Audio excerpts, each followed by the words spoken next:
नमस्कार दोस्तों, स्वागत है आपका हमारी इस नई वीडियो में। तो दोस्तों, आज की वीडियो में हम आपको बताने वाले हैं DSSSB PGT टीचर के ऑनलाइन फॉर्म कैसे भरेंगे। तो दोस्तों, बता दें इसके ऑनलाइन आवेदन 9 जनवरी से लेकर 7 फरवरी 2024 तक चलेंगे। तो इसी पीरियड के बीच में आपको आवेदन करना है।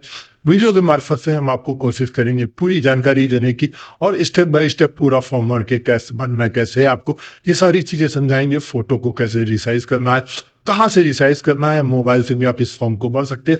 तो पूरा वीडियो आपको देखना है, इसके बिल्कुल भी नहीं करना है। तो सबसे पहले आपको देख सकते हैं ये नोटिफिकेशन आपकी स्क्रीन पर। तो अलग अलग पोस्ट के लिए जो अलग अलग पद है और उसके लिए एलिजिबिलिटी भी अलग अलग है। तो इसकी पूरी जानकारी आपको जो है सरकारी रिजल्ट.com और रोजगार रिजल्ट.com पर मिल जाएगी। साथ ही साथ इस नोटिफिकेशन का डिटेल लिंक मैं आपको वीडियो के डिस्क्रिप्शन में भी दे दूंगा, जहां से आप इसको बहुत ही आसानी से रीड कर सकते हैं। तो चलिए दोस्तों, हम सीधा अप्लाई पे क्लिक करते हैं। जैसे ही अप्लाई पे क्लिक करेंगे तो बता दें DSSSB का कोई भी फॉर्म भरने के लिए OTR यानी कि वन टाइम रजिस्ट्रेशन होना जरूरी है। अगर आपने इससे पहले रजिस्ट्रेशन कर रखा है तो आपको सीधा साइन इन करना है। अगर आप फर्स्ट टाइम रजिस्ट्रेशन करने जा रहे हैं, मतलब अप्लाई करने जा रहे हैं, तो आपको न्यू रजिस्ट्रेशन पे क्लिक करना पड़ेगा। तो चलिए दोस्तों, साइन इन पे क्लिक करते हैं। जैसे साइन इन पे क्लिक करेंगे, आपको बता दें जो लोग को नहीं पता नया रजिस्ट्रेशन कैसे करना है, तो उस वीडियो का लिंक भी हमारे चैनल पर उपलब्ध है। और साथ ही साथ में आपको जो है रजिस्ट्रेशन करने का लिंक भी जो वीडियो के डिस्क्रिप्शन में दे दूंगा। तो चलिए दोस्तों, हम लॉग इन करते हैं। अगर आपको पहले आपने फॉर्म भर रखा है और आपको लॉग इन करने में दिक्कत आ रही है या आप अपना पासवर्ड भूल गए हैं, तो आप फॉरगेट पासवर्ड भी कर सकते हैं। तो बहरहाल हम लॉग इन करते हैं और आगे बढ़ते हैं। जैसे ही आप रजिस्ट्रेशन करके आगे बढ़ेंगे, माफ कीजिएगा, जैसे आप लॉग इन करेंगे तो यहाँ पे आपको आवेदन करने के लिए यहाँ पे आपको लिंक दिख रहा है, जहाँ पे लिखा है अप्लाई फॉर न्यू एप्लीकेशन। आपको इस पर क्लिक करना पड़ेगा। जैसे आप अप्लाई फॉर न्यू एप्लीकेशन करेंगे तो यहाँ पे जो भी पोस्ट के आवेदन चल रहे हैं, जैसे कि आप देख सकते हैं ADC वगैरह चल रहा है, सेक्शन ऑफिसर चल रहा है, PGT टीचर चल रहा है, जिसकी मैंने आपको बताया था। तो PGT टीचर में देख सकते हैं सारे पोस्ट के जो नाम है। आपको जिस भी सब्जेक्ट के अप्लाई करना हो, उस सब्जेक्ट के सामने यहाँ पे देख सकते हैं अप्लाई नाउ का बटन है। जैसे कि आप देख सकते हैं PGT टीचर में हिस्ट्री है और आपका कॉमर्स है, सारे सब्जेक्ट जो है दिए हुए हैं। तो आपको जिसके भी सामने अप्लाई करना है, जिस भी सब्जेक्ट के लिए अप्लाई करना है, उसके ठीक सामने अगर आप देखेंगे तो अप्लाई नाउ को बटन है। तो चलिए अप्लाई नाउ पे क्लिक करते हैं। जैसे ही आप अप्लाई नाउ पे क्लिक करेंगे तो यहाँ पे आप देख सकते हैं जो कि आपकी रजिस्ट्रेशन की डिटेल्स है, जैसे नाम, पिता का नाम, आपका जो मेडिकल स्टेटस, एज, सब चीज आने की। यहाँ पे आपको अपना एड्रेस डालना है। तो मैं अपना यहाँ पे एड्रेस डाल देता हूँ। एड्रेस डालने के बाद यहाँ पे आपको ये अपना पिन कोड डाल देना है।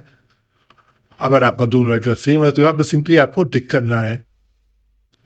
एड्रेस डालने के बाद यहाँ पे कुछ चीजें पूछा है, जैसे कि आपकी कैटेगरी, जो भी आपकी कैटेगरी जनरल OBC, वो कैटेगरी आपको सेट कर देना है। यहाँ पे डिपार्टमेंटल के साथ माफ कीजिएगा, यहाँ पर कुछ दिया हुआ क्या आप डिपार्टमेंटल कैंडिडेट है, क्या आप एक्स सर्विस मैंने ये वेटेज के दिया हुआ, और आपके पास किसी भी प्रकार का वेटेज है तो आपको इस पर टिक करना है। अगर वेटेज नहीं है तो सिंपली आपको छोड़ देना है और डिक्लेरेशन वाले ऑप्शन पे टिक करना है। डिक्लेरेशन वाले ऑप्शन पे क्लिक करने के बाद यहाँ पे आपको बटन दिखाई देगा सेव एंड नेक्स्ट का, आपको उस पर क्लिक करना है। बता दिए पहला स्टेप है, टोटल 5 स्टेप का ये फॉर्म है। जैसे आप आगे बढ़ेंगे तो बता दें यहाँ पे आपको एक फोटो लगानी है। फोटो का साइज बड़ा है, यानी कि पोस्ट कार्ड से फोटो है जिसका साइज 5x7 होना चाहिए। हाइट और विड्थ यहाँ पे दी हुई है, 50 से 300 KB के बीच की हाइट होनी चाहिए, मतलब कि साइज होना चाहिए। साइज यहाँ पे दिया है 4x672 होना चाहिए। DPI 96 होना चाहिए। यहाँ पे देख सकते हैं इंस्ट्रक्शन दिया हुआ। इसी तरह नीचे आप देखेंगे तो सिग्नेचर जो है 140 को 110 साइज होना चाहिए।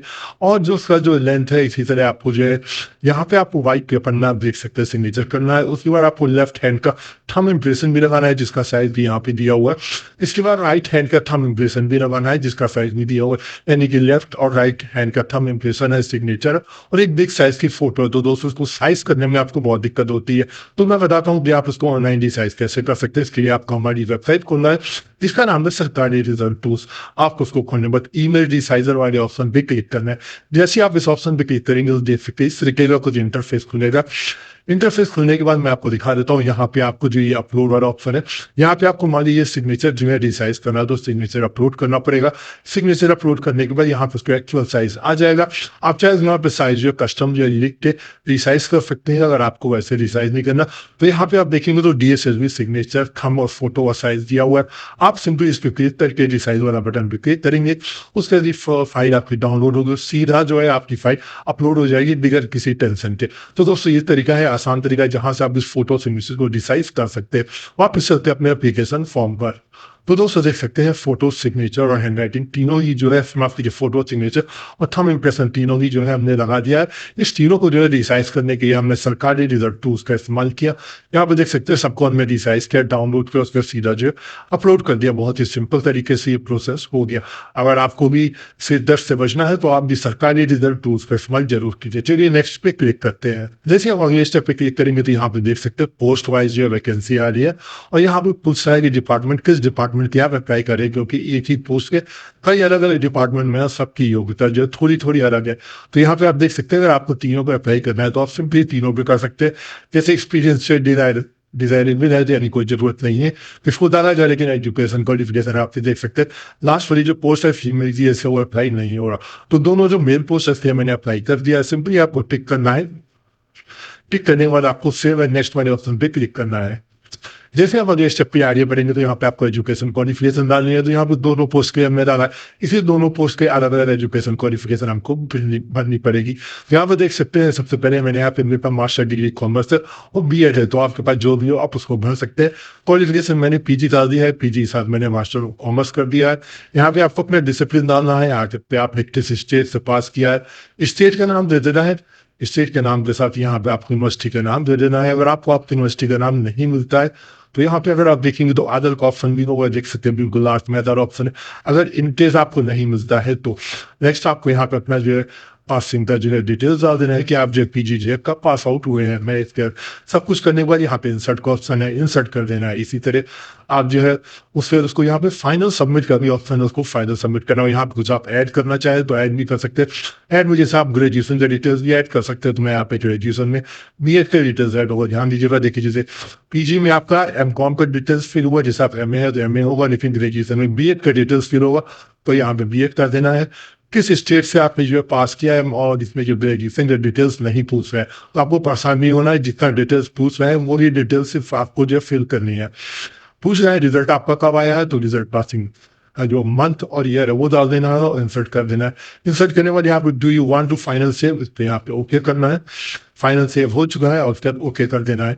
ओके करने के बाद यहाँ पे आप पूछ रहा है क्या आपके पास एक्सपीरियंस है 3 साल का, अगर है तो यस कीजिए, नहीं तो नो करके फिर आपको यहाँ पे फाइनल सेव करना है। फाइनल सेव हो गया, अब आपको नेक्स्ट पे क्लिक करना है।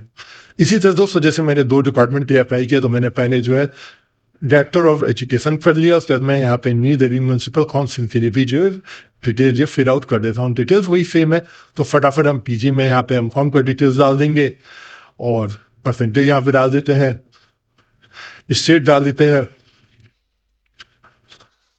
और यहाँ पे अपना जो यूनिवर्सिटी का नाम है वो डाल देंगे। अगर आपको यूनिवर्सिटी का नाम नहीं मिलता है तो सिंपली जो है आप अदर कर सकते हैं। चलिए फटाफट इसको फिल आउट करते हैं। तो मैंने अपने ग्रेजुएशन का डिटेल्स यानी कि बीएड का डिटेल्स भी भर लिया है। यहाँ पे जो है मेरे पास एक्सपीरियंस नहीं है तो एक्सपीरियंस का डिटेल मुझे फिल आउट कर लिया है।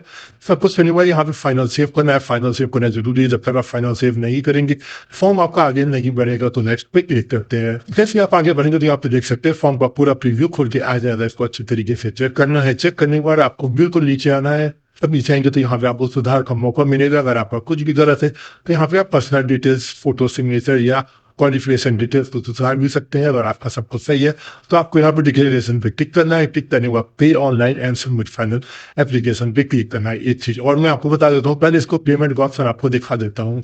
दोस्तों पेमेंट ऑप्शन जब तक खुल रहा है मैं आपको बता दूं, और आपका फॉर्म किसी भी स्टेज पे आके होल्ड हो जाता है तो आपको परेशान नहीं होना है। आपको जो फॉर्म जहां पे भी आपका होल्ड हुआ है आपको सबमिट फाइनल एप्लीकेशन फॉर्म या तो स्टेटस पे जाना है, फॉर्म आपका जहां पे रुका रहेगा वहीं से फॉर्म आपको दोबारा खुल जाएगा। एक चीज और बता दूं, अगर आपके अकाउंट से पेमेंट कट गया है यानी कि अकाउंट से आपका पेमेंट कट गया और यहाँ पे शो नहीं कर रहा है तो आपको पेमेंट करने के बाद यहाँ पे री-वेरीफाई पेमेंट का ऑप्शन है। इफ ऑलरेडी पे यानी पैसा अकाउंट से कट गया तो आप यहाँ से अपने पेमेंट को वेरीफाई नहीं कर सकते। पर आज दोस्तों हम इसका पेमेंट करते हैं और आपको दिखाते हैं इसका पेमेंट किन के माध्यम से आप कर सकते हैं। तो दोस्तों इस समय स्टेट बैंक ऑफ इंडिया की वेबसाइट में डिटेल्स पे है तो मैं आपको बता नहीं पा रहा हूँ कि इसका पेमेंट आप कैसे करेंगे, लेकिन फिर भी मैं आपको बता देता हूँ उसका पेमेंट आप अपने डेबिट कार्ड, क्रेडिट कार्ड और नेट बैंकिंग के माध्यम से कर सकते हैं। पेमेंट करने के बाद अपना स्टेटस जरूर चेक कर लीजिएगा और पेमेंट आपका कट जाता है तो री-वेरीफाई करके उसको अपडेट जरूर कर लीजिएगा। दोस्तों चलते चलते फिर बता दूं वीडियो के डिस्क्रिप्शन में उसको अप्लाई करने का लिंक है, साथ ही ये लिंक आपको सरकारी रिजल्ट.com, रोजगार रिजल्ट.com पर भी मिल जाएगा। तो दोस्तों आपने इस वीडियो को पूरा देखा, इसके लिए आपका बहुत बहुत धन्यवाद। फिर मिलेंगे एक नई वीडियो के साथ, तब तक के लिए इजाजत दीजिए। नमस्कार, धन्यवाद।